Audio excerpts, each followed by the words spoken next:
কখনো সুগম ছিল না। আমাদের এই 53 বছরে বাংলাদেশে আমরা একটা ভয়ঙ্কর রকমের উত্থান পতনের মধ্যে দিয়ে গেছি।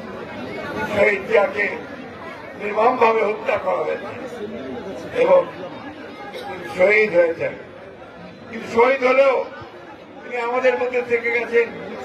আজকে এতকাল পরেও শহীদ জিয়া বেঁচে আছেন আমাদের মধ্যে, আজকে এই টুর্নামেন্টের মধ্যে। প্রিয় ভাইগণ, বক্তব্য আজকে দীর্ঘ করার সময়টা নয়, কিন্তু একটি কথা বলি যে আমরা দীর্ঘ সংগ্রাম করেছি গণতন্ত্রের জন্য, আমাদের নেত্রী দেশনেত্রী বেগম খালেদা জিয়ার নেতৃত্বে এবং আমাদের ভারপ্রাপ্ত চেয়ারম্যান তারেক রহমানের নেতৃত্বে আমরা দীর্ঘ 15-16 বছর ধরে লড়াই করে আজকে একটা ফ্যাসিস্ট মুক্ত বাংলাদেশে পৌঁছেছি। আমাদের ছাত্র সমন্বয়কারীরা, ছাত্ররা, জনতা তাদের বুকে রক্ত ঢেলে দিয়েছে।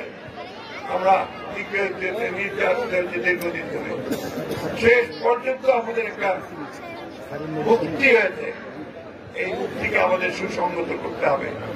আজকে কোন ভুল পদক্ষেপ নিয়ে আমরা আমাদের বাংলাদেশের স্বাধীনতা সর্বত্রকে যেন কোনোভাবেই হুমকির সম্মুখীন না করি। তার জন্য প্রয়োজন আমাদের ঐক্য, সকল মানুষের দলে মতে সকলের ঐক্য। তাই আজকে কোনো বিভেদ নয়, আর ঐক্যের মধ্যে দিয়ে আমরা সামনের দিকে এগিয়ে যাব।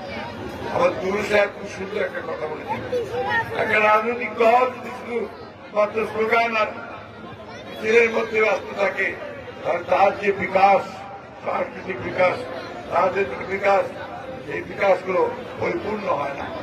আজকে গুরু সাহেব আমাদেরকে সেই পথ দেখিয়েছেন।